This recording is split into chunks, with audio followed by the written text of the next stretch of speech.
Ooh.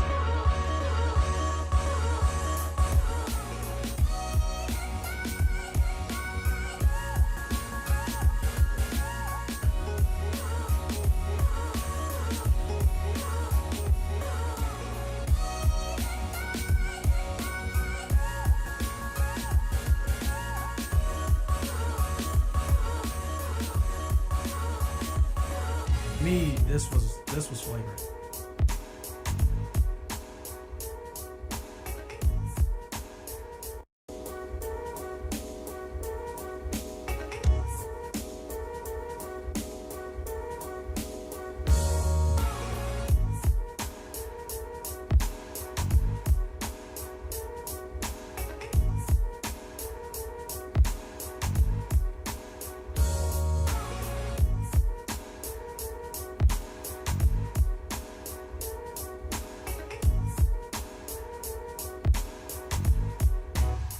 Hey, man! This makes sense! Shut up, fool!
I wasn't looking and Frank startled me.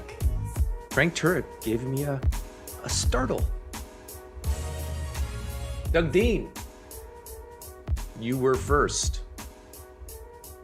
He lives in my city, by the way. Doug Dean and I share the same city of residence and same first name, and we went to separate schools together. 1,000 Pine points to Doug Dean. I'm going to have to start raising the number of Pine points because of the Federal Reserve and the amount of inflation out there. But alias fake name, 500 Pine points to you. RF Allison, 250 Pine points to you. And Tim Doran, you're a loser. You're not good enough. In fact, just click off, go to your room and cry for 2 hours. Fourth place, really? What's wrong with you?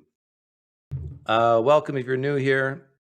My goal here is to lead Christians to hell. So if you're a Christian, you don't want to go to hell, then click off. You've been warned. Okay, Scott Clifton is a soap opera star. I don't know if you guys knew that. I've known of him for a long time. He's one of these, apple pie face guys, pretty boys, but very nice. He's a very nice guy. What's the name of the soap opera he's on? Anybody know?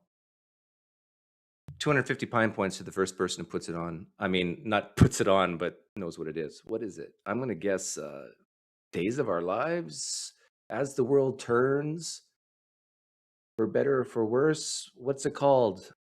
He's one of the lead guys. Yeah, soap operas are still a thing. In fact, my favorite soap opera, they call them cosmological arguments, not that important. Hey, Satan, my throat, it's too early. Yeah, I need a miracle. No, I know you have superpowers, just like God does, except not quite as much. Okay, ready? 3, 2, 1. Oh, man. He's off on that a little bit. What is it? You guys are guessing. I want the truth. General Hospital? No, it's not. Bold and Beautiful? Daisy? You just can't guess. Someone tweet Scott Clifton, get in here. Let's talk about soap operas. My favorite soap opera, though, is Yellowstone. It's basically like Dallas. You got to be over 40 years old to know what the show Dallas is about. Remember Who Shot JR? Yeah. All you young flag waving phony people don't know what that is. But yeah, Yellowstone with what's the lead actor's name? He's an old guy. He's older than me even. But that's I really like Yellowstone because I was raised on a ranch in the prairies, and so the show Yellowstone's exactly how my family operated our business.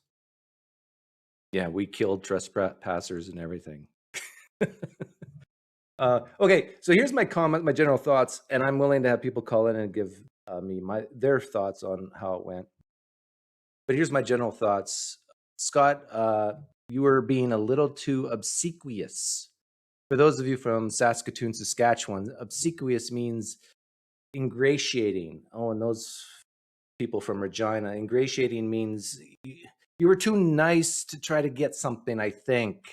But maybe, no, you're just being nice. But you were too nice. I'm trying to find an example of that here. Maybe this is it. Going to be a waste. I recognize what a rare privilege this is. Yeah. I recognize that I am in the presence of a great mind who has gone toe to toe with other great minds and won. No, see, Scott, you don't need to do that. See, even look at William Lane Craig. He doesn't even like it. Watch William Lane Craig here. And let me make it bigger. You're making everybody uncomfortable, Scott. Cards on the table. I'm a soap actor and I have no philosophical training. So it's a leap of faith on Dr. Craig's part that this is not going to be a waste. I recognize what a rare privilege this Watch his is. face. I recognize that I am in the presence of a great mind who has gone toe to toe with other great minds and won often. So my highest aspiration here is not to win a debate. That would be pretty foolish of me. Maybe I'm wrong. Maybe just William Lane Craig says, yeah, keep it coming. No, stop. No, keep it coming.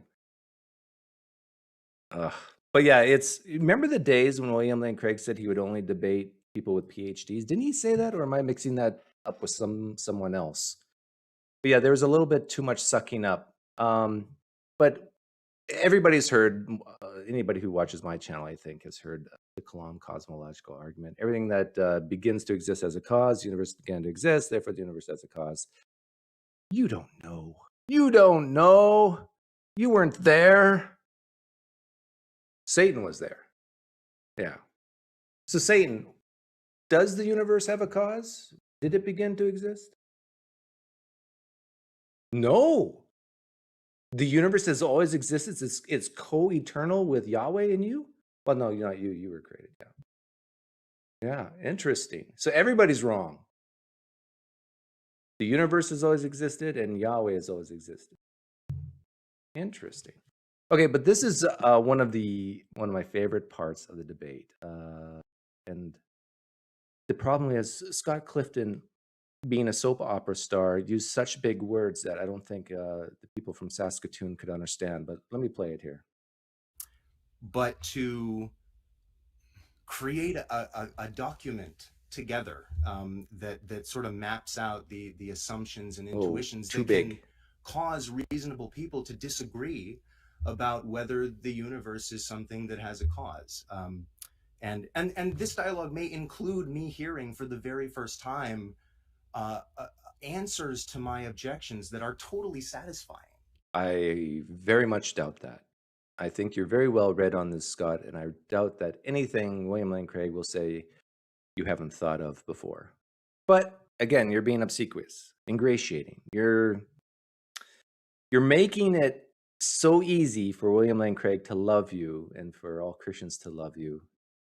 See, but if you were to admit this, don't make the mistake I made. If you admit this, then they'll call you insincere, even though you're choosing to put your best foot forward here. you know, I don't know what the response is to some of what I'm going to say here today, and to me that's very exciting. Okay, so that's all. You don't know, but you could guess. I just wanted to get that out of the way and say that. Dr. Craig, if it's okay with you, I would like to. I'm genuinely agnostic on the truth of the second premise. Yeah, this is a professional entertainer. He knows how to get people on his side, because his job. Well, actually, within the soap, I think he's a villain in the soap opera, right? Isn't he a bad guy? Well, in soap operas, you always flip flop from bad guys to good guys. Who knows? Whether the universe began to exist, and so I would. Sandal says Scott is just a better actor than Doug. That I'm not so sure. I think I'm a better actor than Scott Clifton. In fact, put me to the test. Scott, invite me to your soap opera. Give me a few lines. Watch me go. Watch me roll. You and me in a scene together. In daylight television. Like to grant, for the sake of argument, that the second premise is in fact true, that the universe did begin to exist, because I think that will. He would never go for that. I'm too pretty. It would make him look, not as good. Corral us over to the first premise, which I think is one more interesting to me. I think you can just do so much with it, and I think it's see. Okay, he. I know I'm bloviating over top of him, but he basically just said, let's focus on the first premise. Everything that begins to exist has a cause, and then he's just going to grant the second premise. I think that was a mistake. And the reason why it's a mistake is because on this topic, it's hard to separate the two, really. Because if you grant that the universe had a beginning, then you either got to go deep into what does that really mean? What does the universe really mean? What is it really? What do you mean to begin, to exist? Yeah, but he just granted that. And I think that causes guys like William Lane Craig to immediately think, okay, if it had a beginning, then it went from nothing to something. That's what William Lane Craig is thinking. But I'm not so sure you think that. But under scrutinized. So that's, I would like to do that. And as I understand it. Yeah, I see Nathan's agreeing with me. You have three defenses for your first premise.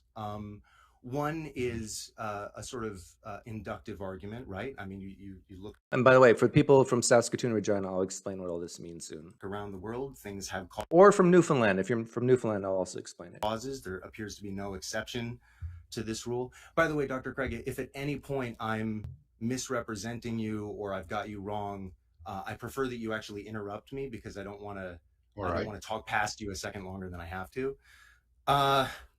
The second argument, as I understand it, is like you could call it like a chaos argument, right? It's in the reductio family, and it's sort of like, well, okay, if that first premise is false, then it becomes inexplicable why anything and everything doesn't just pop into being uncaused out of nothing, right? And then the third argument, as I understand it, is a sort of appeal to our intuitions. We have this deeply held metaphysical intuition that out of nothing, nothing comes. And I was hoping that I could.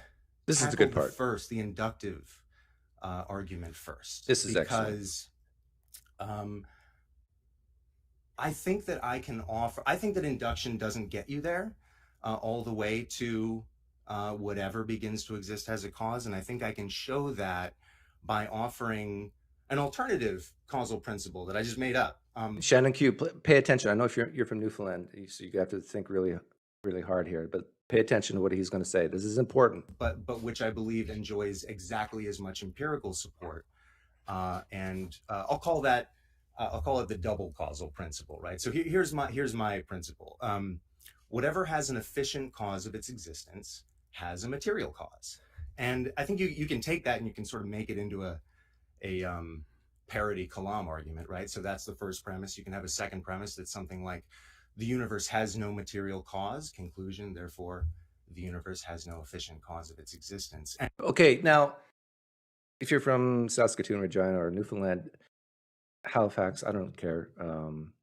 Nova Scotia, New Brunswick. You didn't understand the thing he just said. I get that. So let me help you. Let's see here. Of course, I use my Excel spreadsheet. This is basically what he's saying. Let me screen capture this. See if I can make it big enough. Can you guys read that? Yeah, that's big enough, right? Okay, so let me help you guys. Whatever concrete thing a mind creates, that mind uses material stuff. Get that? So think about minds like me and you and God and everything that has a mind. And this mind wants to create something concrete.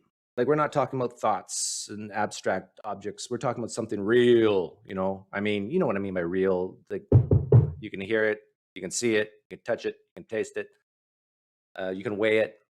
So whenever a mind creates something concrete, that mind uses material stuff. I dare anyone to disagree with me based on empirical evidence. Is anyone here willing to do that? Whatever a concrete thing a mind creates, that mind uses material stuff. You make a chair, you need wood.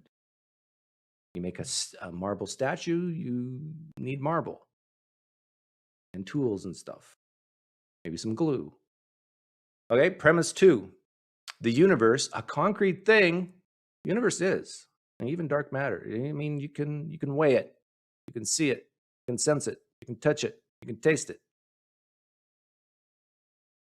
The universe, which is a concrete thing, was not made from material stuff, according to William Lane Craig's view of creation. See, this is what makes this syllogism so tasty, because it's been fine-tuned. See what I did there? It's been fine-tuned for William Lane Craig. The universe, a concrete thing, was not made from material stuff. In other words, it's been created out of nothing. Therefore, the universe was not created by a mind, because whatever a mind creates, that mind uses material stuff. The universe didn't come out of material stuff, so therefore the universe was not created by mind. I think, I'm not a philosopher, I'm not a logic guy. I base everything off of my feelings and emotions, because even though I'm dead inside, that's the way I do things. But to me, I think this is valid and sound. So the question is are one of these premises wrong?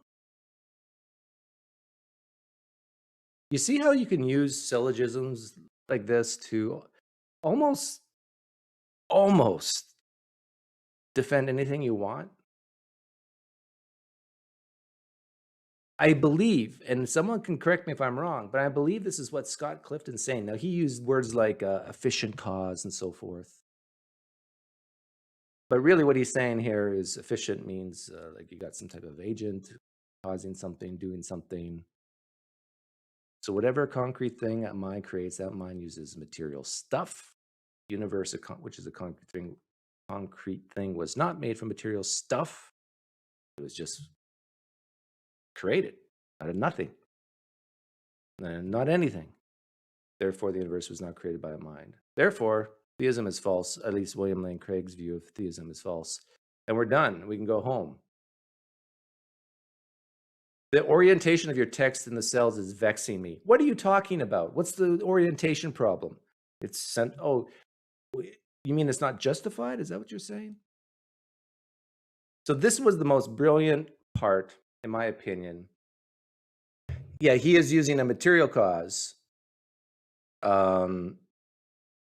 which means something, you gotta have something.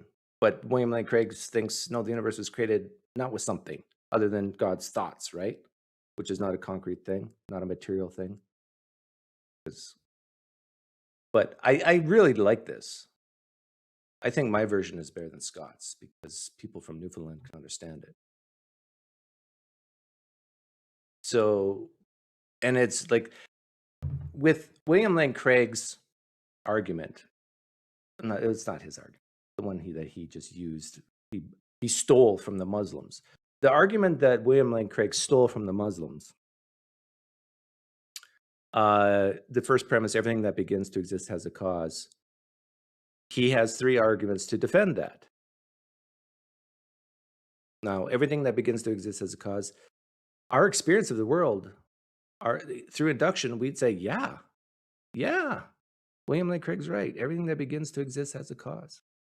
His second argument is that if it's false, then we should expect things just to pop into existence. If it's false that everything that begins to exist has a cause, if that's false, then why don't we have rhinoceroses and zebras just popping up into existence in zoos or anywhere on the street corners? So that's his second argument. His third argument is an appeal to intuitions, because William Lane Craig is a bit of an emotional guy like I am. And so he would say, just feel this. Just think about this. Use your intuitions. Like out of nothing, nothing comes. You can feel that's true, right? Use your feelings, Luke. Use the force. Now, the thing is, those 3 arguments that William Lane Craig uses to defend premise 1 of the Kalam cosmological argument, you could use to defend this argument. Like our experience of the world is that whatever a mind creates, whatever concrete thing a mind creates, it uses material stuff. Right? That's very inductive.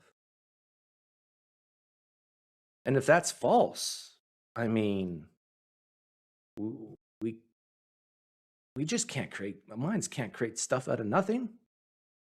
It's just silly. That's stupid. Without the material stuff, how do minds create things here on planet Earth? We all need stuff to create, to build things. So you can use those same 3 arguments that William Lane Craig uses to defend the Kalam, to defend this right here, which is a valid and sound argument that proves that no intelligent mind created the universe. Okay, let's get back to, let's see, what do I want to, I don't want to play the whole thing because I want to save time for people to call in and tell me their thoughts. But I do want to do what I do best, and that is psychologize. Because psychology is a science, and I value science, not like some flag-waving phonies. This is what I think it's really about. It's a very personal issue for William Lane Craig, and he stops himself in this debate from asking a question. And then Cameron Bertuzzi, you made a huge mistake by kind of forcing William Lane Craig to continue on and ask it. And here's why. I'll give him my opinion why I think he almost didn't ask it. A denial. I'm more like David Hume. I could never believe what to me seems so absurd is that things could come into being without being caused. Let me ask you a very never mind. Okay, go ahead. You go ahead. Oh no! Well, now I want to know the question. See right here. See, like. No, never mind. Okay. William Lane Craig catches himself thinking, "No, I should not ask this question." It seems so absurd is that things could come into being without being caused. Let me ask you a very never mind. Okay, go ahead. You go ahead. Oh no! Well, now I want to know the question. Oh yeah, me too. All right. I was going to ask Scott. I mean, for me, this is a very personal issue, right? Emotions. This is serious business. It's not just looking for an academic refutation of a proof. We're trying to get at reality and figure out the nature and meaning of the world. The nature and the meaning of the world. This is a personal issue for William Lane Craig. The Kalam cosmological argument is not just about proving stuff. We're getting at the meaning of life here. And so I wonder, would I be willing to stand before God on the judgment day and God were to say to me, "Why didn't you believe in me?" And I would say, Well, because I thought the universe might have popped into being uncaused out of nothing. I think God would look at me and say, "You what?" I'm just not prepared to do that sort of thing. Are you? I'm not prepared to do that sort of thing, are you? It's disguised, but this is Pascal's wager in disguise being presented to Scott, saying, Scott, think about this. Someday you're going to stand before God and you're going to say, I didn't find the Kalam cosmological argument persuasive. I think maybe the universe did pop into existence, which Scott doesn't believe, by the way. And William Lane Craig, I'll play that clip too, didn't get that throughout 90% of this debate. Maybe I'm wrong. Maybe Scott does believe, but I don't think he does, that the universe just popped into existence from nothing. But for William Lane Craig, and for many, many Christians, they have doubts. They do. They do. They do have doubts. And they use philosophical arguments like the Kalam cosmological argument to assuage these doubts, to mitigate these, take these doubts and stuff it deep into the corner of their heart. And when their heart gets full, they stuff a little more. And the reason why William Lane Craig didn't want to ask this question, because he knew that asking it to an atheist who doesn't believe in God, doesn't believe you're going to stand before God and make this pronouncement, this refutation to the Kalam, he understands that this is really a stupid thing to say. But Cameron kind of forced him to ask this stupid question that William Lane Craig knows has no impact on an atheist, as you will hear. But I reject that imagery, right? I don't think that's what by denying the causal principle. I don't think that's what is entailed by it.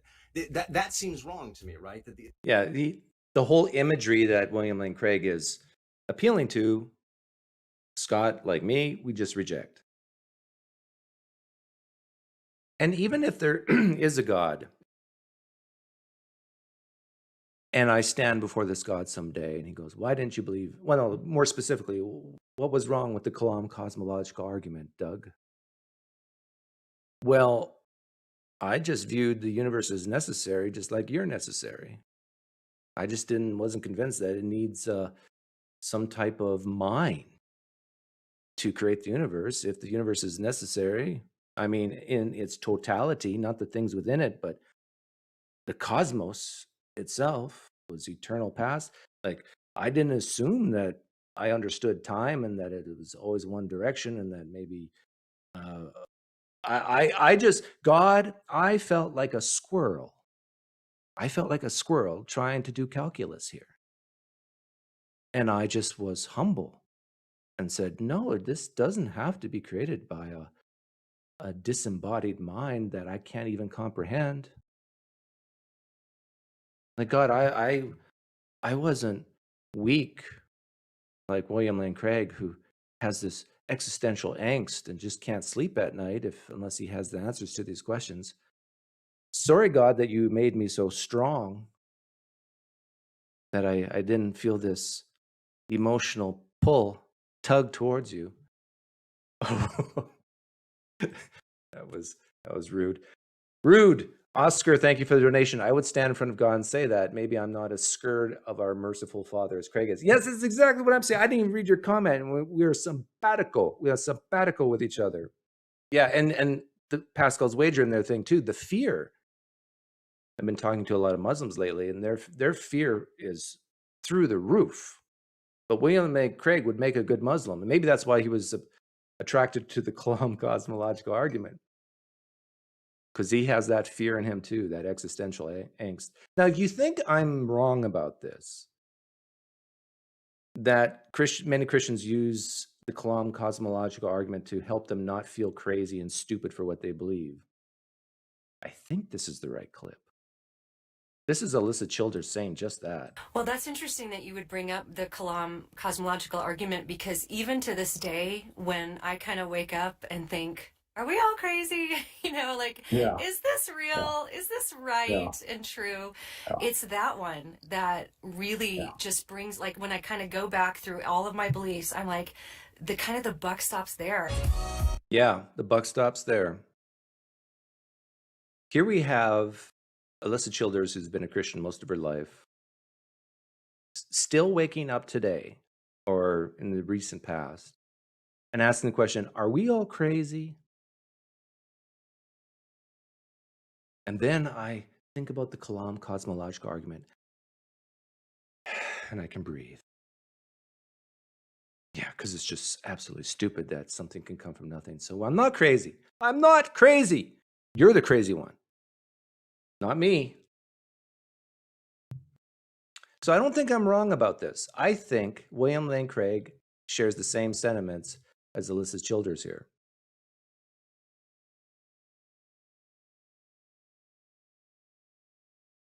Oh, I'm going to put the link in soon, right now.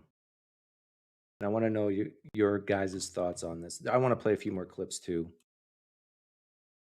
But the way you call in is you just click the link that I'm about to pin. And I'll talk one at a time with people. And then you can be an atheist or a Christian or a Muslim. I don't care. But let's keep it on topic with the Kalam cosmological argument and this debate. And Scott, if you happen to be here, you can feel free to pop in. The idea that there was this, and perhaps you could unpack this, right? Because I don't really understand the reasoning behind this, and I admit that. That. Yeah, I want to play some more about this existential angst. I think it's about here. Beginning to exist having causes is a common feature, an extremely common feature, but it can't possibly apply to everything, right? It couldn't apply to the universe itself for some of the reasons that I've given. Yeah, that's a very important point. So the causation principle applies to everything within the universe, but does not apply to the universe in its totality in itself. Now, this is special pleading by Scott Clifton. He's special pleading here. He's saying the universe is in its totality is a special case. And so if you're a theist listening, this is what you pound Scott Clifton on. Why are you making an exception for the universe as a whole? If everything inside it needs a cause, why doesn't the universe as a whole need a cause? This is where you press them.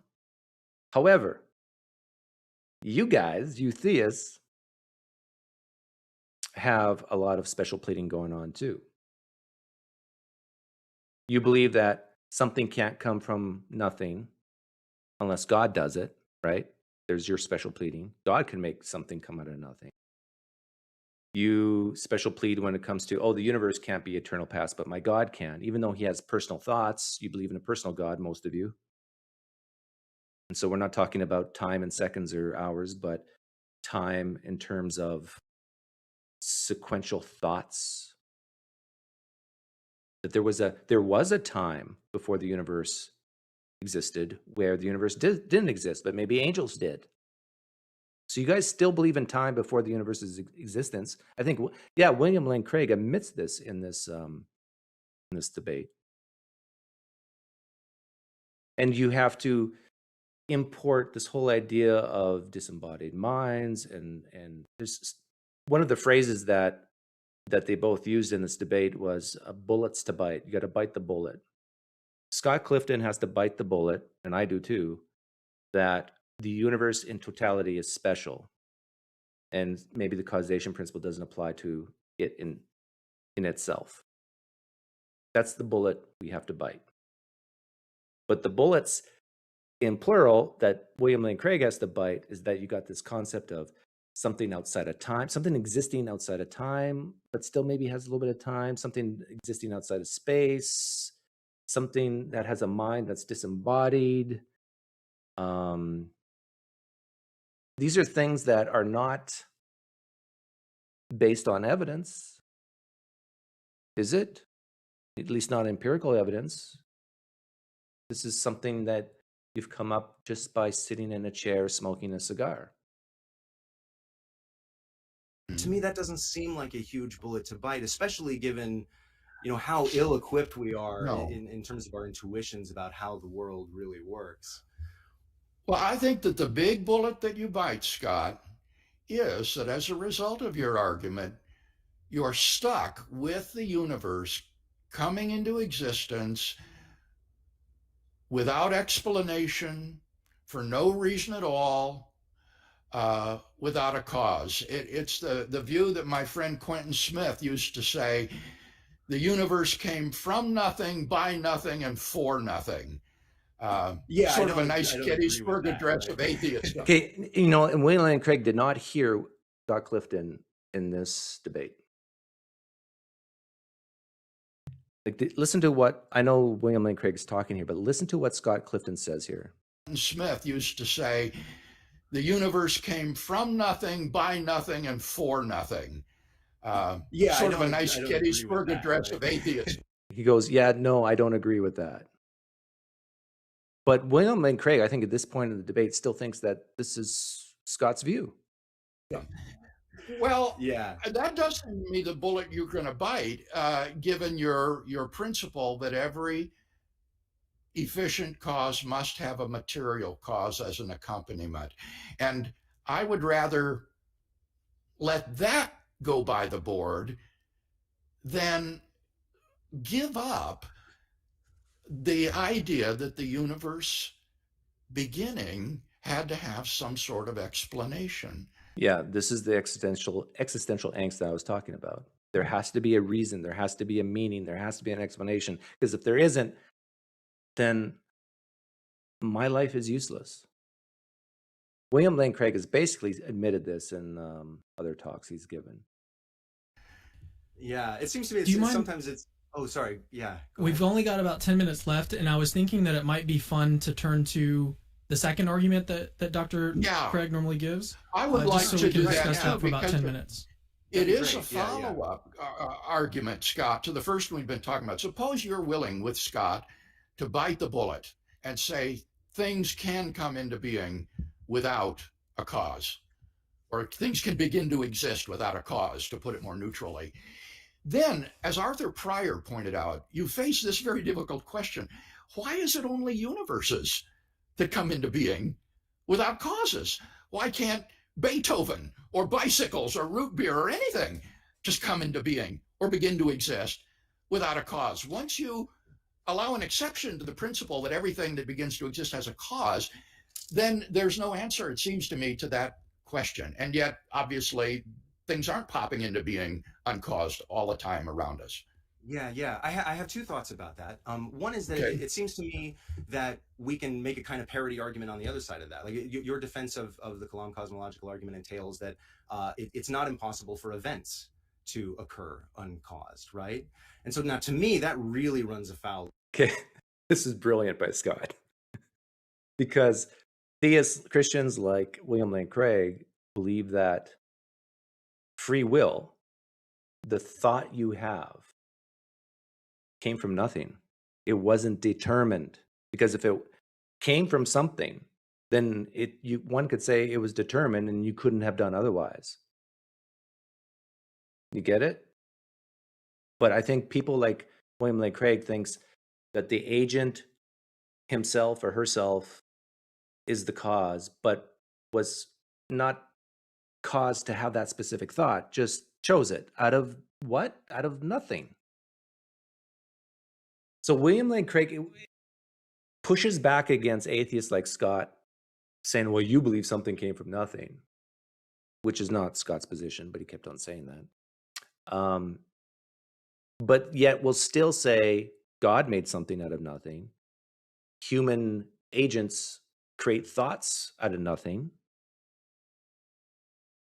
No stuff. They just choose it because he doesn't want to view himself as determined, that there's actually reasons that will compel someone to choose something, that it's just literally maybe random. of my intuitions, right? That events, events can just happen spontaneously, uncaused. And so I would ask the same kind of question. I would say, well, if it's possible for one event to occur uncaused, it becomes inexplicable why anything and anything doesn't just occur. Like, why isn't my pen just floating up in the air and spontaneously combusting? Why aren't windows breaking uncaused all the time? Now, let me interrupt at this point, Scott, and say that while the causal premise is formulated in terms of substances rather than events, that everything that begins to exist has a cause, it doesn't deny that every event has a cause. It just says I'm not committed to that. The argument doesn't commit me to that. If I were to deny that every event has a cause, it would probably be for reasons of libertarian freedom, namely that I'm not a determinist. And so I think that agents, personal agents, can freely bring about causes without being determined to do so. But that's a quite different debate with respect to libertarian freedom. The Kalam argument is just neutral as to whether every event has a cause. So there's no parity available there. Well, right, but the lesson, as I take it here, is that, well, here you have an example of something, in this case, events, if you allow for mental events, right, and yet clear. So it's so interesting to me, seeing William Lane Craig not get something and then get it. Events, if you allow for mental events, right, and yet clearly you agree that just because mental events, like in the context of libertarian free will, can occur without a cause, it's not inexplicable why other events, like my pen floating in the air, can happen without a cause, right? So clearly it doesn't follow that just if it's the case that the universe is uncaused, then we would expect to see things, objects within the universe popping into existence. Excellent job by Scott here. Excellent job using William Lane Craig's own beliefs against him. Just because humans can freely choose, create thoughts that are not determined, but yet other things are determined and have causes. And in the same way, just because the universe could exist without a cause, that doesn't mean everything inside the universe doesn't have a cause. You see? Uncaused all the time. Well, now, libertarians would typically affirm agent causation with respect to acts of free will. It's not as though acts of free will just happen randomly. There is an agent there. Yeah, but what causes the agent to make a certain free choice? Like, there might be a multitude of factors, but why that choice and not another one? If it's not determined, then really that choice came out of nothing for the free agent. Who can freely choose to do this or that. But in the case of the universe beginning to exist, see, there's nothing prior to it. On atheism, there's nothing there. So what if it's eternally existent? But it can't be, Doug. Well, I'm not talking about our universe from the time of the Big Bang. I'm talking about the cosmos, the entirety of everything. If that can happen without a cause, anything should be able to happen without a cause. Because there's nothing to restrict it. Yeah, see, I think of it the opposite way, right? I think, okay, if there were time before the universe, you've got like nothing happening, and then pop, universe. That I would completely deny that that's possible, right? But we're not talking about. See, we're 54 minutes in, and William Lane Craig is shocked by Scott's answer. This is the difference. This is why I was kind of mad at Scott for being so obsequious in the beginning and giving so much adulation to William Lane Craig. Because I think Scott Clifton understands William Lane Craig's position way better than the reverse. I wish Scott was here. I think he would agree with that. I think William Lane Craig is still struggling to understand what Scott Clifton's actually believes, because it seems like he, at least he gives these impressions that he's shocked. Really? You said that? Whereas Scott's never, I don't think he's not once shocked with anything William Lane Craig is saying. A circumstance like that, we're just talking about the universe just being there at all temporal points, right? And again, I know that goes into A theory and B theory, and I'm not prepared. Yeah, it does, because the Kalam argument is not committed as to help Christians like William Lane Craig. Just view the universe like God without a mind, and voila, you're done. So when you ask your questions of an atheist about where the universe came from, well, just say to yourself, okay, how would I answer this question for God? Where did God come from? He's always existed. Oh, okay. The universe has always existed. Well, but that can't be, because time had a beginning, and, well, maybe the cosmos is outside of our time, our view of time, just like God is. Well, no, but you need an explanation of why the universe exists. Well, what's the explanation for why God exists? Why is God? Well, gee, that's a stupid question. Just God is God. He's a necessary being. Oh, okay. So we can use that answer for the universe. The universe is a necessary thing. The only difference is guys like Scott and me, we don't have to force ourselves to believe that there's a mind that doesn't have a body, that's outside of time, that thinks is sequential. I mean, there's no empirical evidence for that's even possible.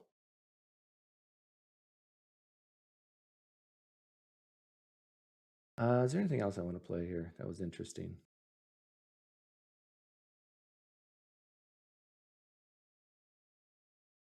Oh yeah, there's one point where William Lane Craig actually, and I like this about William Lane Craig, he kind of admits he begs the question in a certain spot. Find it. It's got an efficient cause that produces it, than to say it has no cause at all, that it's completely acausal, which is what you're committed to.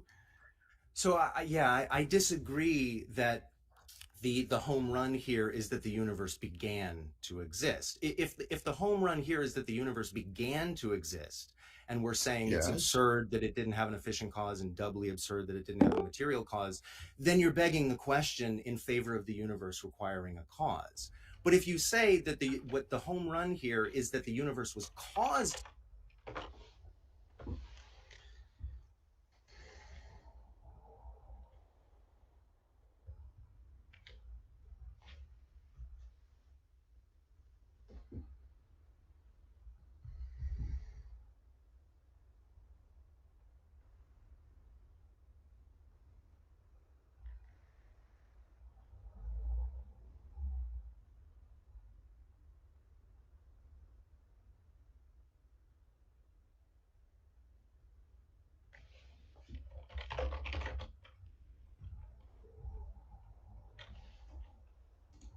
Oh, I'm in, but I can't hear you, Doug, and I don't think the audience can.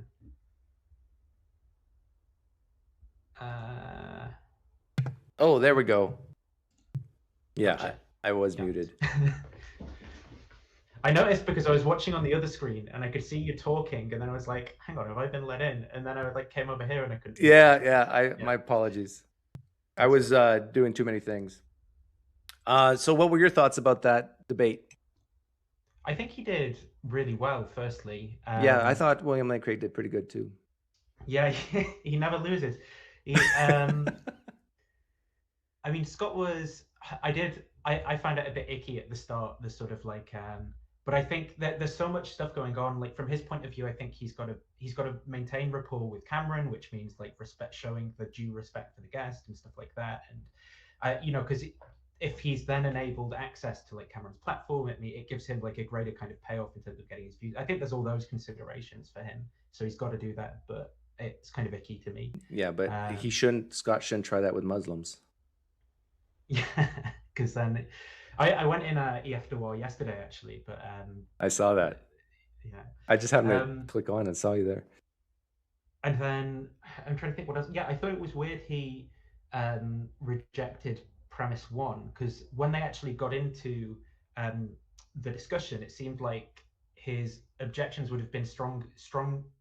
Yeah, I can't think of the right word. Like, they would have been better put forward as objections to premise two, where he's saying, well, it actually just doesn't make sense to talk about the universe or the first point in the earlier than direction as the kind of thing that begins to exist. That was a mistake that I think Scott made by granting premise two. I don't think you can grant either premise. Yeah, but I think premise one is more plausible though. I don't think you can demonstrate it like categorically or anything, but I think it's kind of uncontroversial, to just sort of say, well, whenever something's like cause. Well, it's more reasonable when you're talking about everything inside the universe, but we're talking about the universe itself. This is the special pleading that I think theists do. It's like we're not just talking about creating a table here. We're talking about creating an all material existence. Like, that's a big special plead. Yeah, I think I would grant premise one, but on like my notion of causation, it's going to be like spatio-temporals. It's going to be a relation between spatio-temporal stuff happening. So there's going to be like an effect and a cause, which is other spatio-temporal stuff, and there's a notion of time built into there as well, I think, between the two things. So then the problem is going to be on Craig's theory, if you think about the first point in the earlier than direction, that to say that's the first point in time. So to say that's cause just doesn't make any sense, because there isn't time before that point. Time is built into space-time. So to say that first point is cause doesn't make sense. And then Craig, that's where, we differ then. Like, he's going to say, well, I'm an A-theorist about time, and I'm going to say, well, that's implausible. It doesn't fit with general. It doesn't fit with general or special relativity. So for the people in Saskatoon, explain the difference between A and B time. Let me try. Yeah. Okay, so farmers, Saskatchewan. Okay, A time is just normal time. Yeah.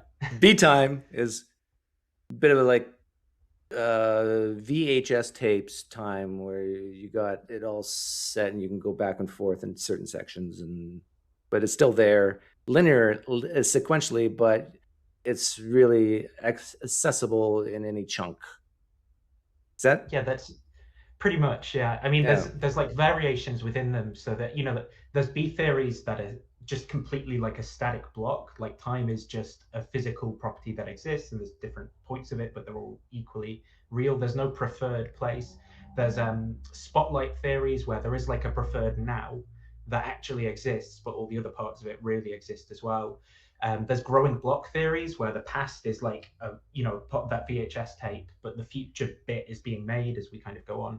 And yeah, the A theory is sort of what we psychologically experience. So Craig believes that there's just now, like the present, and that the future and past don't, like, they existed then, but they don't actually have an existence now. And I think that this is as well going to cut against him appealing to some of our best scientific theories, to try and establish premise two, because they're going to rely upon a B theory of time in order to like perform some of the kind of calculations that track back through cosmology and stuff. But there's further objections for it, I think, in terms of so special relativity.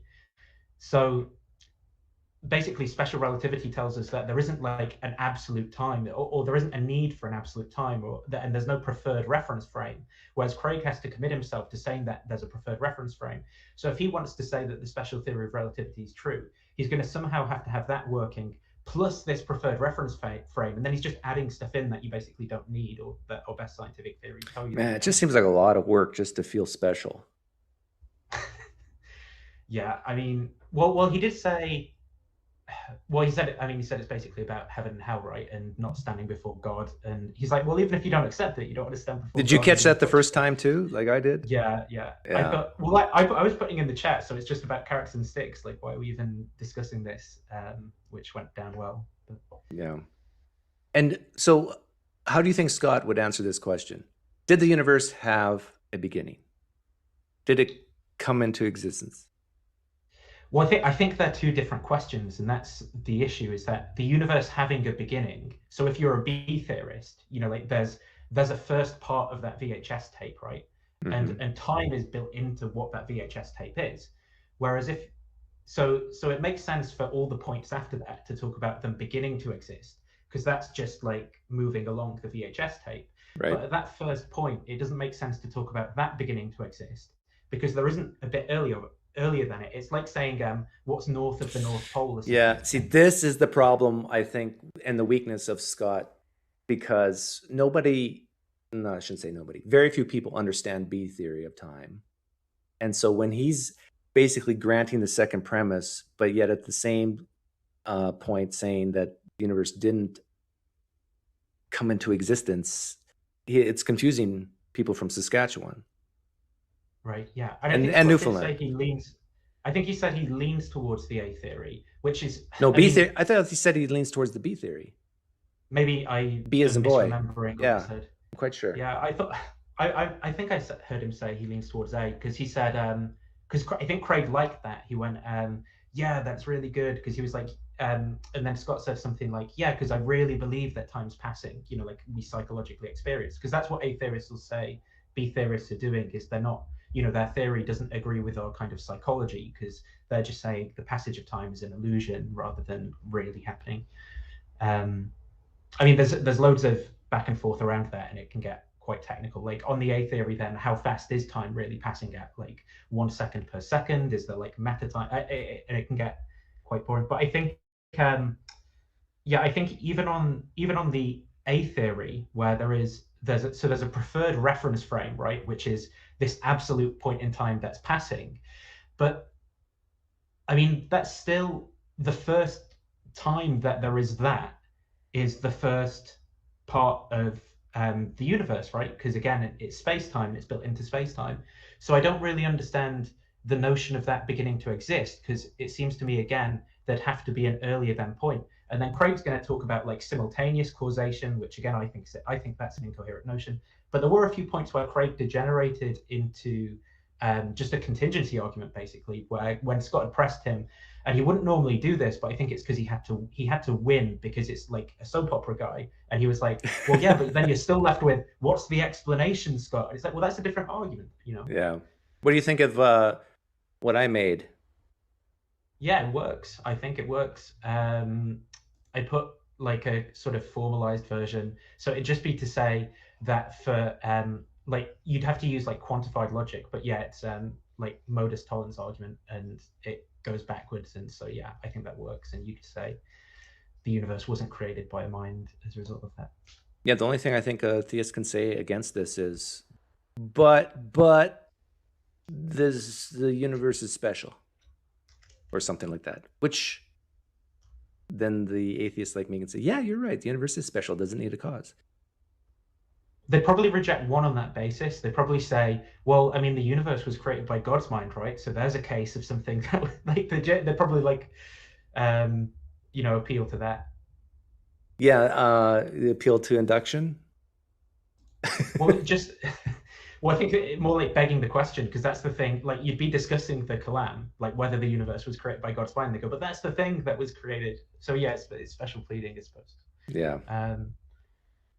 But yeah, I mean, it does make me think like, what's the best way to actually have these discussions? Because in the chat, everyone's just going to come away from that. The atheists are going to say, well, Scott, dunked on Craig. This soap opera guy just trashed him. All the theists are saying, yeah, Scott doesn't even know what he's talking about. And I don't think that anything has really changed as a result. And I wonder what, like, what's the point almost? Or do you agree with me that I think I'm going to make the claim that Scott Clifton understands William Lane Craig's position better than what the reverse? Do you agree with that? I think so. Yeah, I think so. Yeah.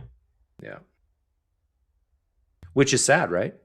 Because here, as Scott said, the foremost philosopher in the world on this topic, or one of them, and you would think he's heard every argument, every angle against his position.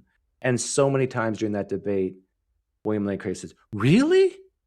Wow. It's like, well, I think that's a tactic of his. So he does this often. I think it's not that he hasn't heard that before, but I agree he's not listening to what Scott has to say. So like it is something new information to him. But I think he goes, really? Like, so as the audience is watching and they go, oh wow, it's that crazy to Craig. It must be a crazy position. It's like a rhetorical. Yeah, I can see that, but to me, more times than not, it was more like he thought he knew what Scott believed, and then he heard Scott say something different, and then he was like genuinely shocked.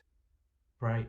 Yeah, I do think it was new information to him in terms of he didn't know that Scott had those views. But this is what annoys me about Craig in general as well, because I think he is aware of those responses, and I think he's aware of like he knows what his responses would be to them and so forth. The problem is, because of the sort of way that he's engaging in the discourse, it shouldn't be new information to him, but it's only because he comes in this weird debate strategy thing that he's doing that it takes that long for him to actually listen to what the other person's got to say and understand what their position is. It's like you're 40 minutes into a debate, and for the first time you're just figuring out what it is you're actually arguing against. Maybe you actually like agree on a bunch of stuff, like that annoys me about Craig.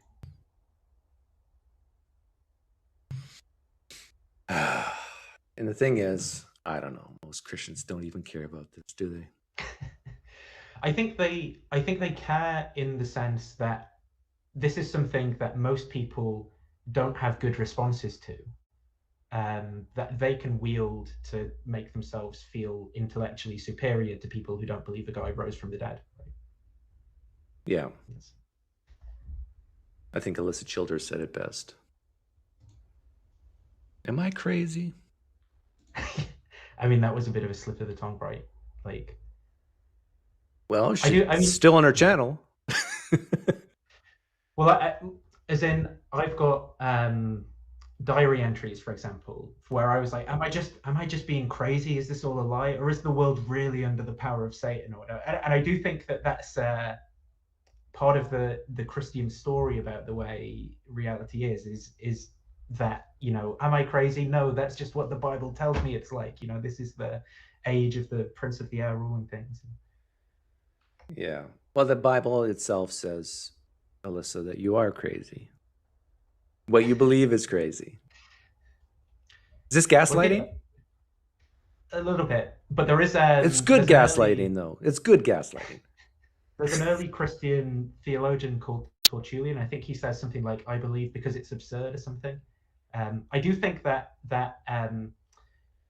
like cognitive dissonance mechanism can kind of get you addicted to that feeling of like, am I crazy? And then you like drive into the certainty, and you can get like really addicted to that cycle, I think. It's sort of like fasting and then finally having that cheesecake after. Yeah. I think so. Yeah. And it gives you that rush. Definitely for me, the idea of spiritual warfare and the feelings of cognitive dissonance and stuff, I would think, well, this is Satan's really trying to get me today, kind of thing. And then I could like drive into it and then I get like a weird sort of rush out of it. I do have the room set for 100 people. So if Christians or atheists want to come in, and I can boot whoever I don't like. I don't like Nathan, but he's the only one who wanted to come in. What time is it for you right now, by the way? It's 10:46 a.m. It's pretty early. No golfing today? No, only on Mondays. Mondays is golf day. Wednesday is poker day. Sunday is poker day. Saturday is coitus day. You got to have a system. I'm like Sheldon from Big Bang Theory.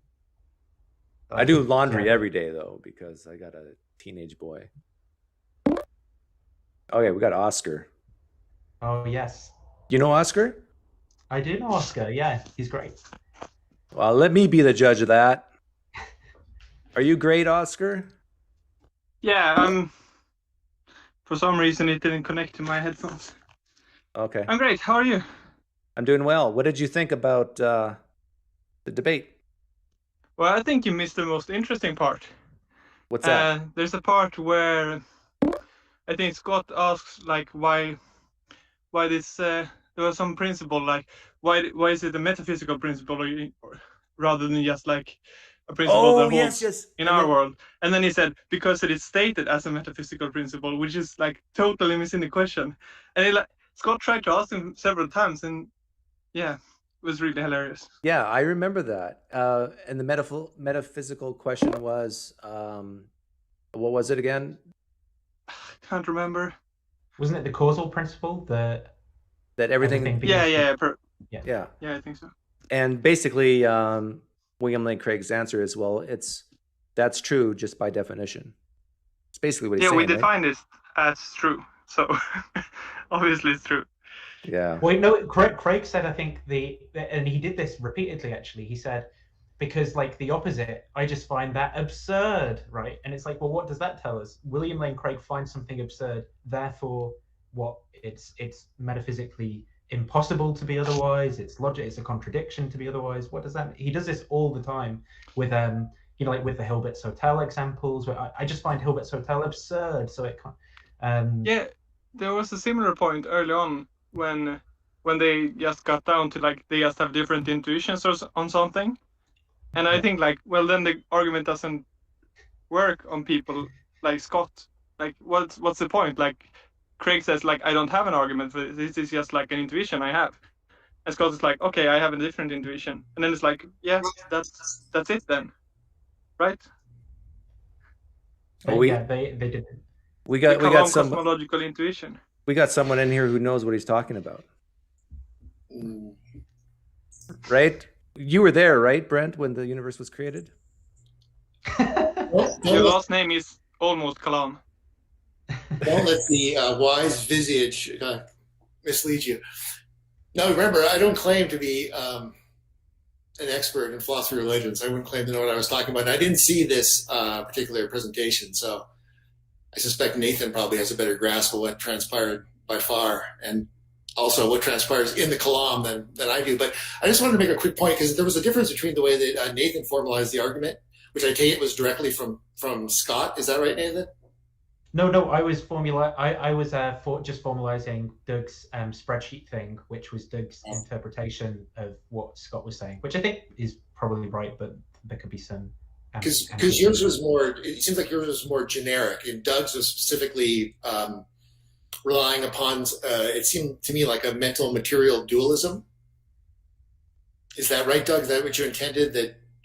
The conception of God is a mind, right? No, the point of my syllogism there is to show that every example we have of minds creating concrete stuff like bottles or whatever, it uses other material stuff to make these things.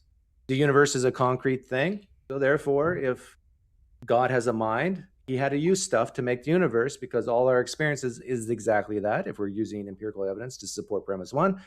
But the universe was created out of nothing, according to William Lane Craig, and according to the Bible, at least a lot of people's interpretation of the Bible. So therefore, a mind didn't create the universe.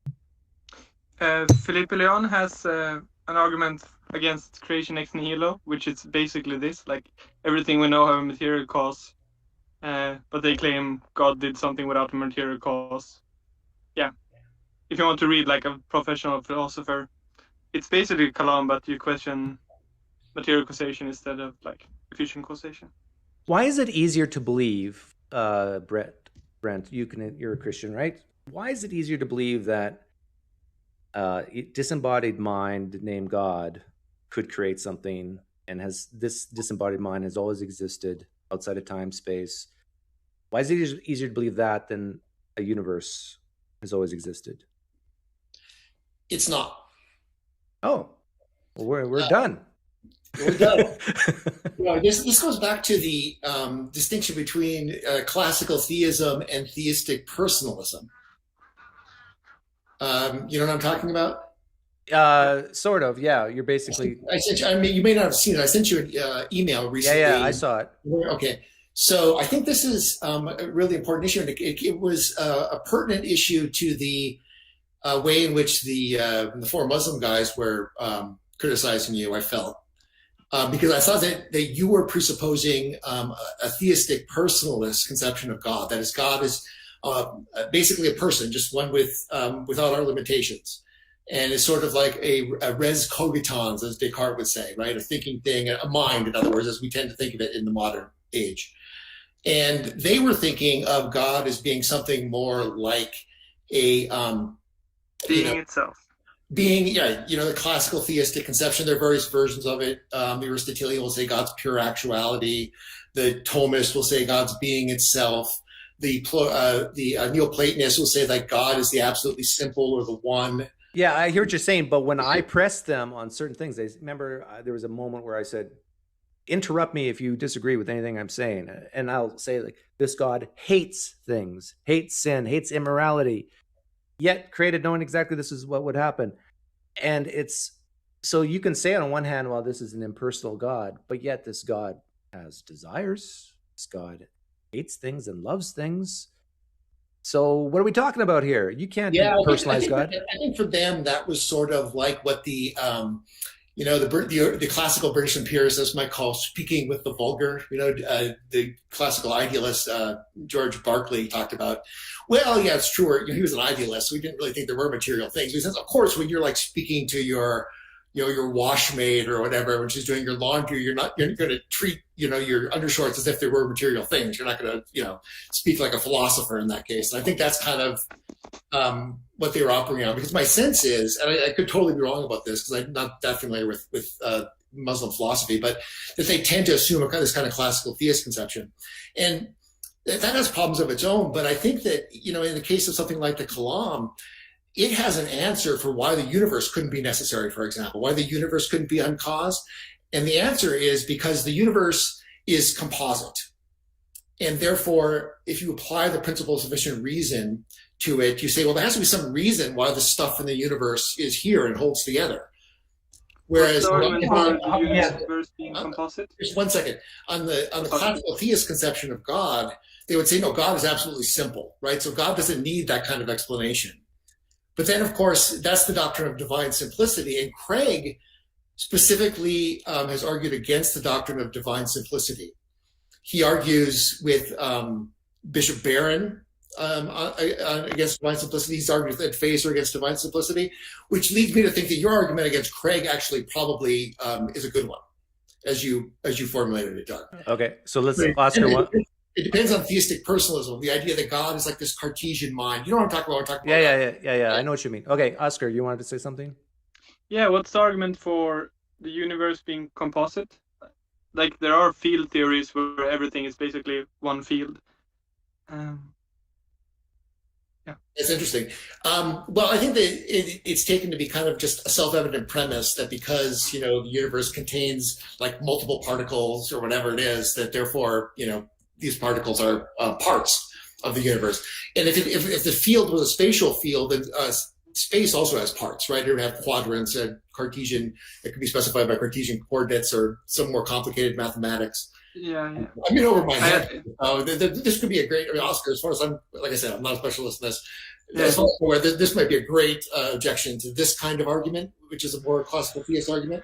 But isn't the classical theist God made of parts? I mean, composite, it's like all-knowing, all-powerful.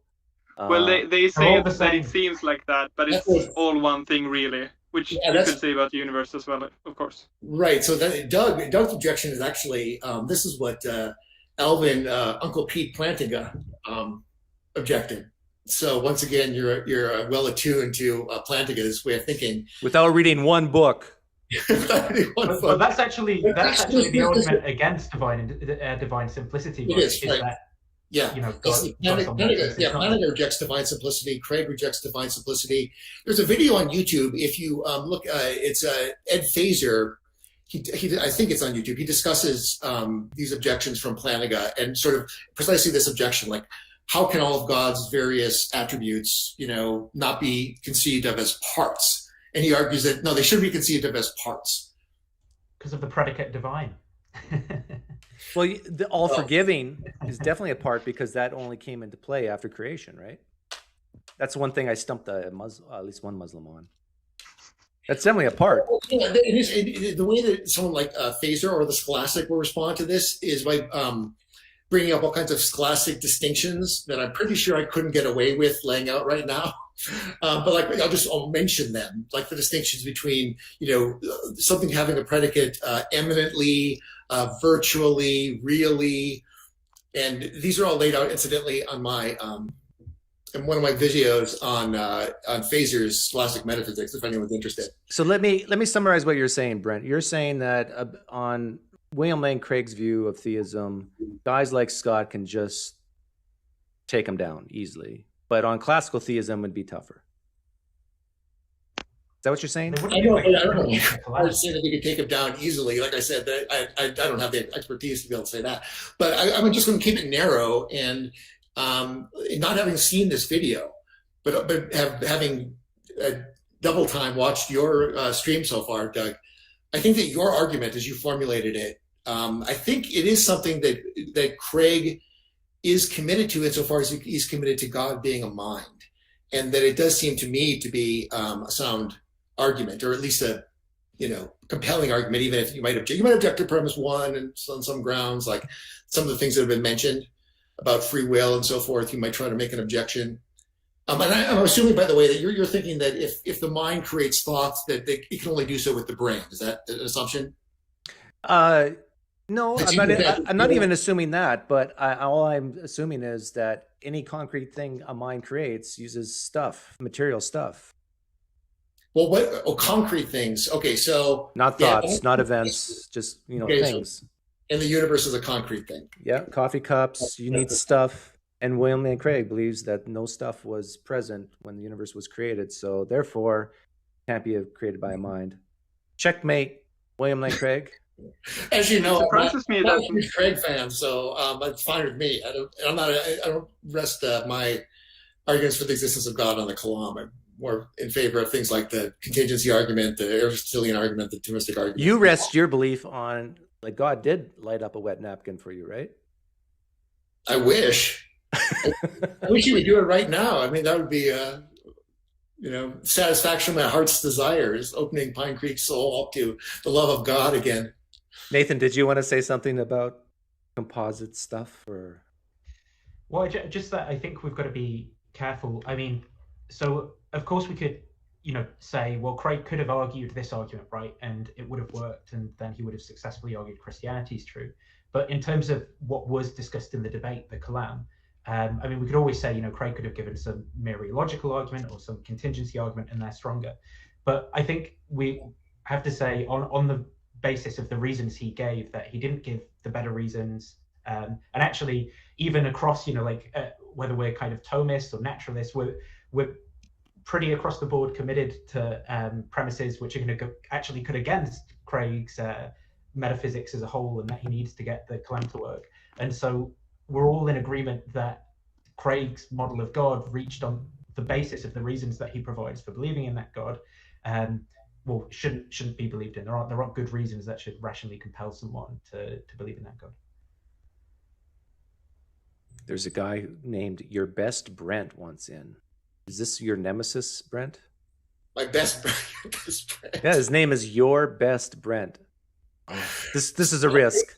Does that mean I'm not your best Brent? Here we go. Hello. Yes. My name is also Brent, so I was like, okay. I'm Doug's test tube kid that didn't go so well. Got out. Yeah. Well, you're like you're about 4 points on the scale, probably ahead of me in IQ, so you can be the best Brent. Thank you. So what do you have to say, Brent, number 2? Yes, Brent number 2. I'll take that. Well, I was kind of thinking, it feels kind of naturally right to say that everything was created.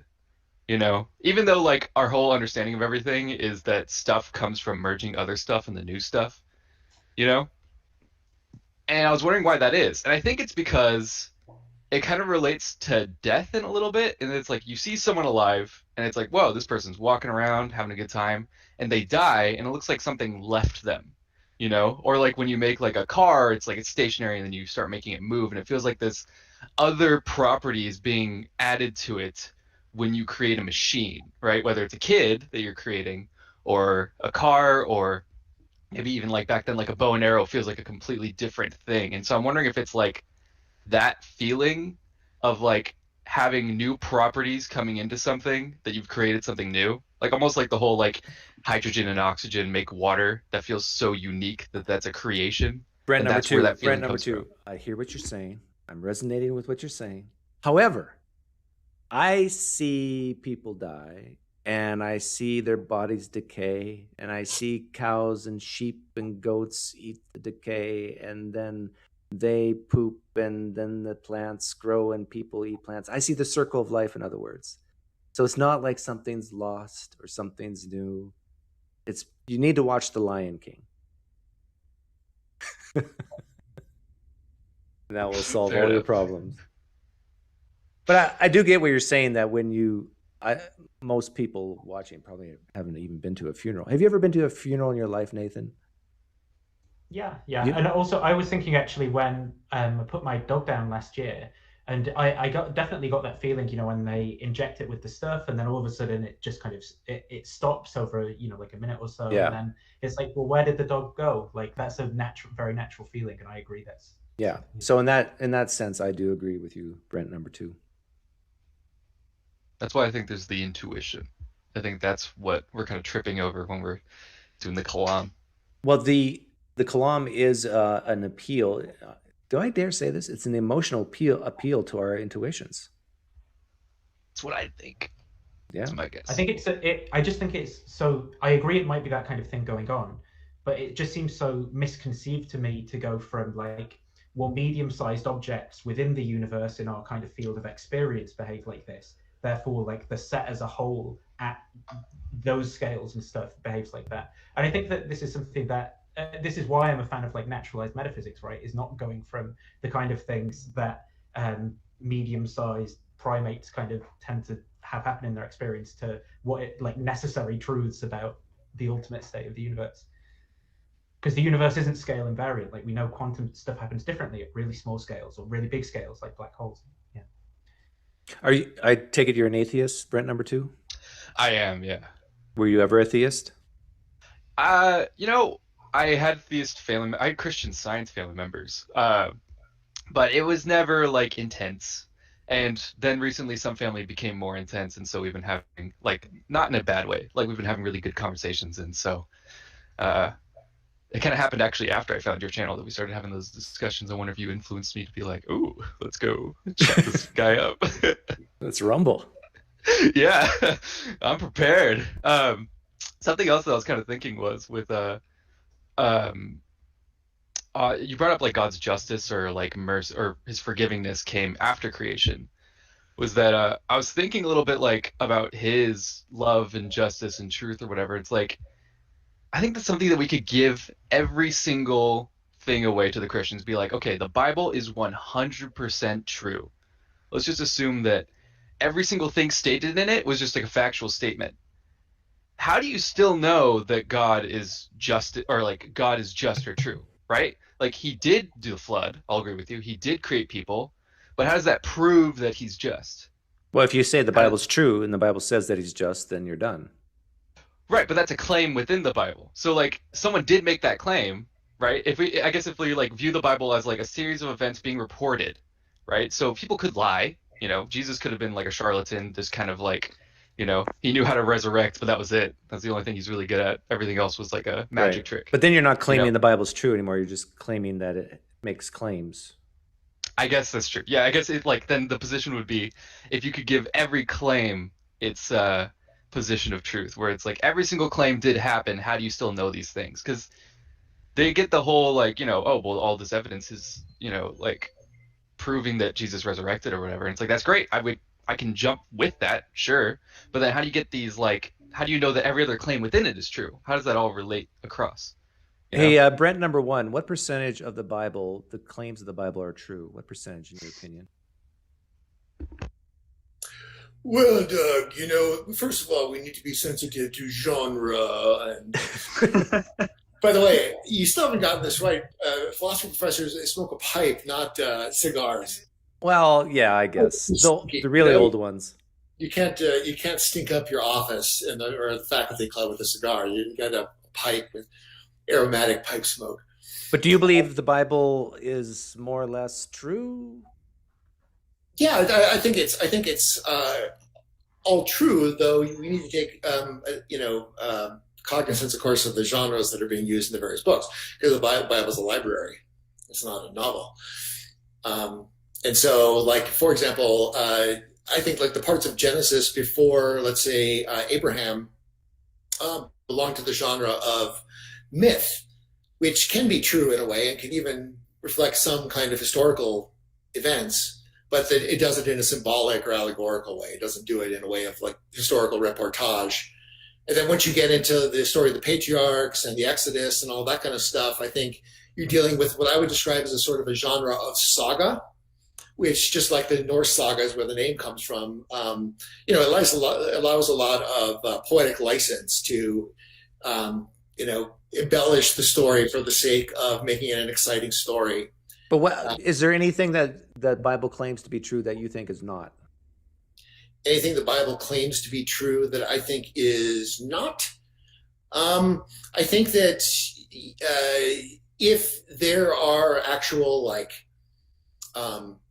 incidental human errors, maybe that would be an example of something that is claimed to be true that's not. What about, in the resurrection account, the holy ones as well as Jesus being resurrected? Is that something you think's a historical detail or non-historical? Yeah, that's a classic example of Matthew 27. You mean the zombies? Yeah, Nathan is very polite, so he didn't want to use that word, but I'm glad you said it. So to me, that's a genre question, and I don't know. I'm not a Bible scholar, so people like Mike Licona, will say that this is some kind of symbolic flourish that's allowed by Greco-Roman biography. And so maybe that's the case. I kind of tend to defer to the experts on these questions. See, this is my pet peeve with a lot of Christians is they will say that the New Testament is written in ancient Roman biography, but a lot of them don't realize that ancient Roman biography does contain myth, does contain hyperbole. So, right. So if you're going to admit that the Gospels are written in that genre, then you have to admit, it could contain myth and hyperbole. Here's the difference between the Catholics and Protestants, I think that Catholics think of the Bible as like the family album. Right, so let's say you had, Doug, a family album that goes back to your great-great-great-great-great-great-great-grandfather, right? And it's got pictures on there of things like this naked dude flying over the Grand Canyon and all this kind of stuff. And there's been this lore that's been sort of passed on through your family. Right? By now, of course, your family is very large. And so, you basically trust your family to have transmitted this history. Right, and to transmit the proper interpretation of these pictures, because after all, they're just pictures otherwise. And so that analogy is kind of the one I would use for the way Catholics view the Bible, is that we view it in the context of the church as this magisterium that sort of sets the parameters for what are acceptable interpretations. So it's not just up to everyone to interpret it for their own. But then within that, there is the possibility of people disagreeing about, is the Gospel of John, for example, Greco-Roman biography, or is it some other genre? And then scholars can debate within a certain set of parameters. They can play that game. Okay, but seriously, just between you and me, and the 344 people watching, do you really believe Jesus walked on water, exorcised demons out of pigs, died and rose again? That's like saying, do you really agree that apples, hamburgers, and a rock are all fruit or something like that? Let me rephrase my question. Do you really believe that the evidence is sufficient to believe those things that I just said? So I think that something like the putting demons into pigs is something that may, be a kind of allegory for something, or that may be literal, and that I would leave it to scholars to decide. Something like walking on water, I lean more towards it being, an actual miraculous feat that Jesus performed. But it's possible that, an Orthodox, small Orthodox, could also believe that this was, had a natural explanation, or that it was also some kind of, allegorical thing. And then, of course, the resurrection, I believe, is a basic historical fact. Although of course, some of the the theological sort of symbolism surrounding various gospel descriptions of it might be Do you think if you were a robot and dead inside, but were, had intellect, and how do you know I'm not? Yeah, maybe you are. But if you had zero biases and you knew nothing about the Christian story at all, and then you come to planet Earth as an AI robot and you read all the scriptures that you can get your hands on, and would you come to the conclusion that Jesus Christ rose from the dead bodily? Is this a new thought experiment you're trying out on me? Or have you used this one before? I think I've used it before, but very rarely. I thought I was special for a second there. No, nobody's special. Nobody and everybody. Right? Exactly. I don't know. Well, I appreciate that answer. My answer for that question would be no. A robot would not say the evidence is sufficient to warrant the belief that a man rose from the dead bodily. Well, this goes to one's philosophical anthropology, as we would say it in Catholic tradition, which is sort of like what is the human being, and what are the faculties whereby we can come to know things. This is actually very pertinent to your recent exchange with the Muslims, because I felt like they were really too dismissive of emotional knowledge. Isn't it the case that, I think you said this in this stream, that isn't it the case that sometimes our emotions can sort of tell us things, right? What's so ironic is I'm anybody who knows me personally in my real life, not just in internet, know to what degree how dead I am inside. Like, I'm not an emotional guy at all, but I do accept the science that what we believe and what we don't believe is so greatly affected by our emotions and intuitions. You just can't deny that. And so it's so funny when these Muslims will portray me in that way. I kind of like it. It gives me hope that I'm human. I've been wanting to ask you this for a long time, so I'm going to take this as an invitation to ask you a quick question about that. You see oftentimes these people, like, you have like a cult following, and I don't know if that embarrasses you or not. But you have people who are like, you're like essentially their guru, and they love you. They really love you. And I'm wondering, like, a couple of related questions. One is, do you think that they know you well enough based upon sort of what you've sort of shown of yourself on your live streams? Like, if you were this guy, who's that guy, Justin or something, that has a PhD in PineCreek studies, who's watched all your videos? Yeah. Someone who's like watched and studied all of your videos, would you say that person knows you? Like, knows you as a person? Pretty close, yeah. Well enough to say that they, but they know if they love you, that's not like a sort of deranged thing. That they know you well enough to actually love you, for that to be not crazy. Yeah, let me tell you who the real Doug is. The only difference between my online persona and my offline persona is my offline persona is way more boring, because I'm literally in an office most hours of the week, sitting by myself, doing spreadsheet work, and that's it. I literally go out of the house besides taking my kids to school, maybe once, twice a week. And so when I'm golf. For golf, yeah. This channel is like your kenosis, Doug. You like empty yourself, everything of yourself into this channel. There's nothing left for that. Yeah, this channel is basically my opportunity to have fun. So I'm probably a little more fun online than I am in real life. Probably a little more boring in real life. But other than that, what you see is what you get. What do you think about that issue, or what do others think about that issue of, is there knowledge that can be gained through emotion? I would say yes. Oh, definitely, yeah. Yeah. So to say, so for that reason also, if you had a robot who really had no emotions, and the way that they read the gospel and encountered, let's say, the figure of Christ in the gospel, would that be an indicator of anything as far as the truth or the greatness of the Bible or anything like that? For that reason, I would say no. Because I do think that we have a kind of knowledge that comes with the passional side of our nature. I don't know if that's a word, but the emotional side of our nature, right? The receptive side. That's why I use that word passion, because it contains this idea of being passive and receptive to what strikes us. The problem with using emotions to figuring out whether a God exists or what the nature of this God is, like, I'm thinking of the Randall Rousers of the world, who they just love Jesus so much and feel that, okay, this Jesus loves me back so much. And so when I think of God, I think of nothing but love, love, love. And so therefore, the nature of this God would never command the killing of the Canaanites, full stop. The problem with guys like him is there's so many defeaters that are just staring him in the face of why he cannot rely on his emotional intuitions to figure out the nature of this God, because of so many people who've done the same and come up with contradictory ideas of God. No, they can't all be right. Most of them are wrong, if not all of them. And I don't get how theists get around this. Like this whole inner testimony of the Holy Spirit, this burning of the bosom, this plantiga sensus divinitatis, like the defeaters for all those things are huge.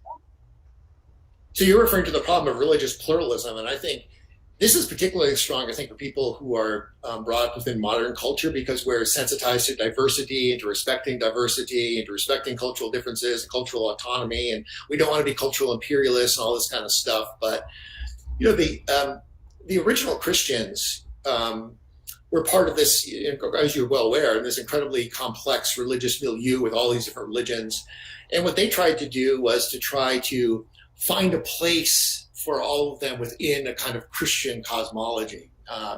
And this is what the Catholic Church traditionally called baptizing, right? So, like, for example, recently they had the Pachamama in the Vatican as a news item. I don't know you saw this, basically like the kind of a Mother Earth god from the Amazon region that was brought into the Vatican. This is like one of the latest examples of sort of the way the church tries to, like, we're going to incorporate. Hinduism does this too. It's not just Catholicism.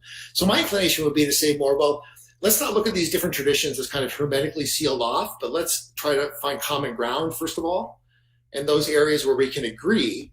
And for example... No, I spit on common ground because you fundamentalist atheist, you, as Randall Roser would say. Especially Christians and Muslims, the two biggest religions in the world, make some pretty distinct categorical claims of what their God is like and what he's not like. And we're brothers. We're brothers in the same Abrahamic tradition. No, you guys are enemies. We're like Cain and Abel, but we're still brothers. Brent, from the Muslim perspective, they'll pay lip service that they believe in all. Well, I shouldn't say it that way. They too do believe all prophets are prophets from God and so forth. But if you think Jesus Christ is God in flesh, you are breaking the first commandment. You are an idolater, and you are worthy of eternal torture because you're doing the worst thing possible. Every true Muslims are cheering right now, believes this. Like, you're a horrible person if you worship Jesus as God, because there's only one God, and Muhammad's his prophet. My back just broke out in sweat right now, so you can't see it. But well, here is where I would say, in the marketplace of ideas. So how do I, as a small Orthodox Catholic, view the Muslim? I would say, well, it depends. But certainly those Muslims, like if you were born in rural Yemen, just take the extreme case, and then there's a spectrum of cases, of course. But if you're born in rural Yemen, you lived your entire life in rural Yemen, and then you're a pious, devoted Muslim, and then you die. That's what, as Catholics, we would say, well, you lived a life in the state of invincible ignorance, is the tradition, is the idea. You're still saved through Christ, would be the doctrine, theological doctrine. But you were never a Christian, but that God, the loving God that I talked about in our last conversation, is going to understand that, look, you did the best you could with what you had. Hey, Brent, keep talking. I'm just going to be doing something. So if I'm looking away, don't worry. I know what you're doing. You're just litigation like panel. Keep talking. No, I'm not going to. I'm wise to your sneaky ways. Yeah, you're smart. You're smarter than you look. Hey, another thing, Doug, that you should do, just as a suggestion, by the way, since I was thinking of that pine snake term, at some point, can you do a top 10 list of your top 10 favorite derogatory nicknames that people have come up for you on the other channels? There's quite a few by now, and some of them are kind of clever. I'd like to know just your personal opinion as like what the stupidest ones are, like what the best ones are. Let's say I've been called PineCreek, Snake, Mr. Icky. I love that one. Yeah, I like it too. It's pretty cool. I heard Slime Creek too. Slime Creek. What's interesting is they mean to hurt me. I mean, their intent is to hurt me. As if you're a 7-year-old or something, Yeah, it's kind of funny. Pine Cope. Sticks and stones may break my bones, but PineCreek. Icky Mouse is a pretty good one. That was the latest one, right? On Jake Icky Mouse? Icky Mouse, like Mickey Mouse except Icky Mouse. I think I think that's all fun. I think that's the best part. But you know, we might be scaring away the people from Saskatchewan having you three intelligent guys in here. So I'm gonna let you guys go, and I'm gonna open the room for another 5 minutes to the little people, because I like little people, not midgets. I'm talking about just I like midgets. Like Yahweh, not like Yahweh, right? It's been fun. It's been fun. Keep doing philosophy, Doug. Keep doing philosophy. Yeah, without reading, right? No. Text feminism. What's that? Okay, so if someone was intimidated by all those guys and wants to call in and get back on topic about the Kalam, it doesn't have to be about the Kalam, but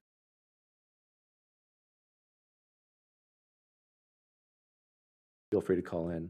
Where is that box coming from? I got so many boxes up. There we go.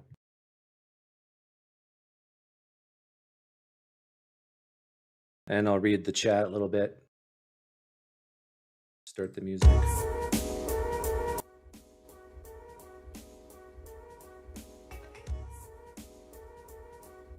I'd like to hang PineCreek tree in my car.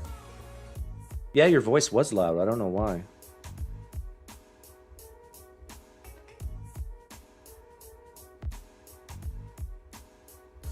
Methinks Brent has a big crush on PineCreek. What's not to like? I'm quite a treat. Creek pine? No. Tag me if you have anything to say or ask.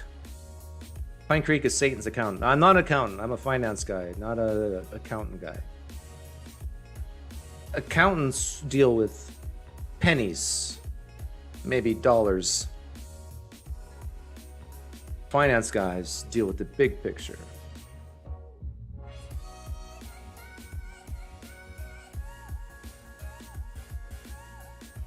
What flavor is the PineCreek Kool-Aid? Tequila flavored. PineCreek is the best cult. Yes, because you're free to leave anytime you want. You're free to think whatever you want. You're free to call me names. No money is asked of you.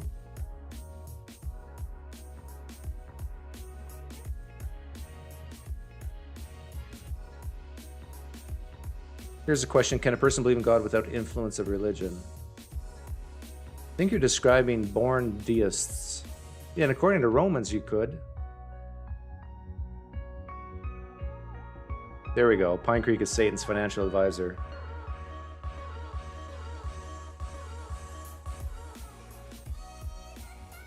Nobody's calling in? So what's the takeaway?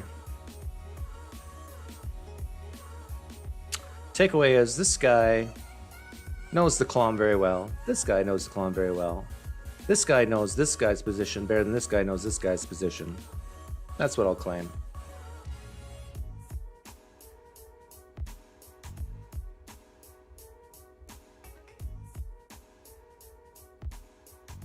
I still haven't changed my background.